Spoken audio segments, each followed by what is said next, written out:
Spiteful gesture. Only a few weeks had passed since Edward had taken his passenger train. It had been Edward's first day out in a long time.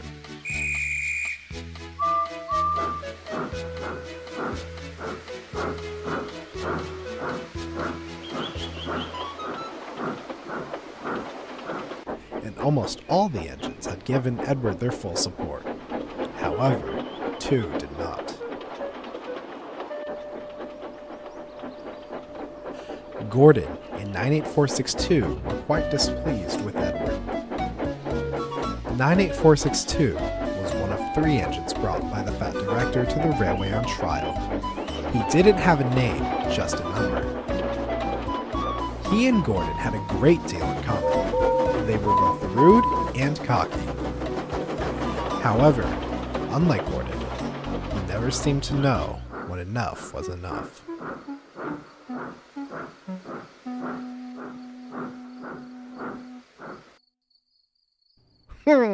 You finally managed to make it out of the station, cackled 98462 as Edward backed down into the sheds one night. Edward had just returned from his passenger run and was feeling quite proud. What a useless engine you are, Edward. I'm sure we'll be hearing plenty of complaints from the passengers tomorrow. You must have been running late all day. The others gave 98462 a foul look, but Edward just smiled. Actually, we were right on time. I'm very happy to be useful again, he chuckled.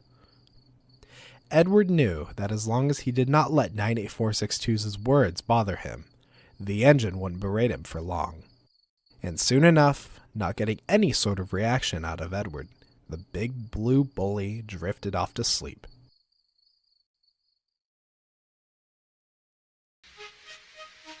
As Edward was now working regularly on passenger trains, the Fat Director extended the timetable to run later into the evenings. This now meant Edward, Gordon, and 98462 would be running the passenger service all across the island. Edward had his doubts, but was determined to work his hardest.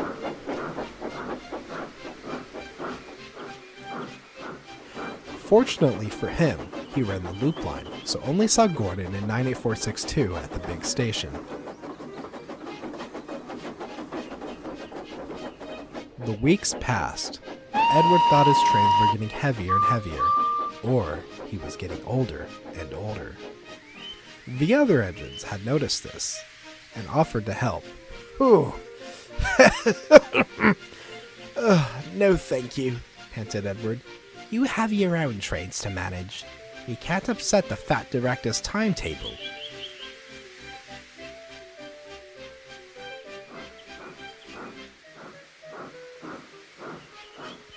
Little did Edward know, 98462 heard everything, and he made a plan. Edward arrived at the big station to collect his first passenger train. When he arrived, he saw that there were no coaches. Thomas must have woken up late again, he thought. He was just about to go collect some more, when 98462 came hooting and wheeshing into the platform, with Edward's coaches. No need to fret, he said snootily. I'll be taking your train today. We mustn't upset the Fat Director's timetable. He laughed loudly as the guard blew his whistle and set off. Edward was upset, but he thought it was best to get on with his work.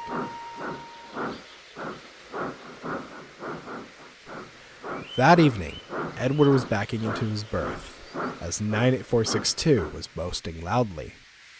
We don't need Edwin anymore. I've proven I can manage 2 trains at once. Why keep him around when all he does is get in the way? Edward helped build these rails that you run on, fumed Thomas. Without him, none of us could have a railway to work on. 98462 interjected. He's a thing of the past. Us bigger tender engines are faster, stronger, and more up-to-date than old iron. Edward finally gave up. He decided to take a stand against 98462.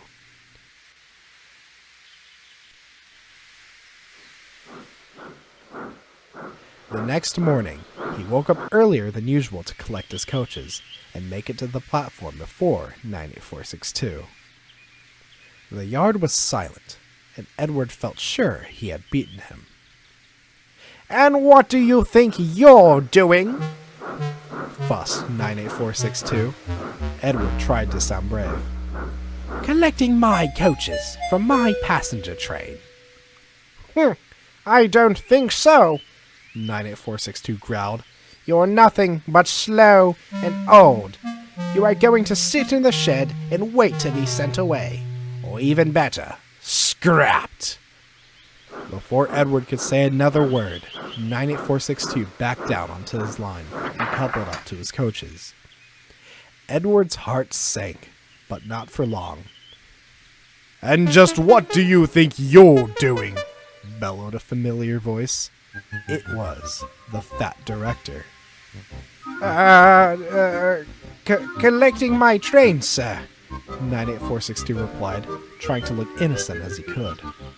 From what I've just seen, that is not the case at all. I've had passenger complaints saying they were taken to the wrong stations, and fellow workers complaining about your treatment of others. 98462's face turned white as a ghost. My engines, the fat director went on, work hard and help fellow engines. You have done neither of those. Let me remind you, I had brought you here to work here on trial, and I can see you are not fit for my railway. You shall go back home to the other railway tonight. For now, I want you to go back to the sheds immediately. 98462 couldn't muster up a response, so he sulked back to the sheds. The fat director turned to Edward. You must understand, Edward. You are one of my engines.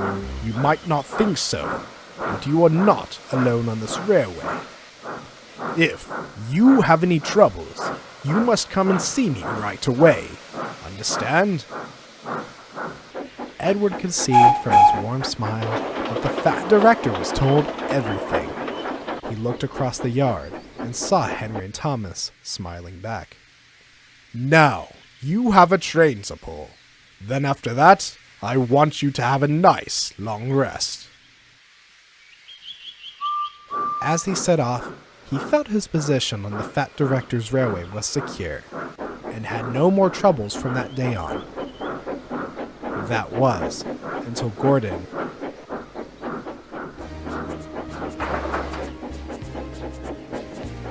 I mustn't say any more, or I shall spoil the next story.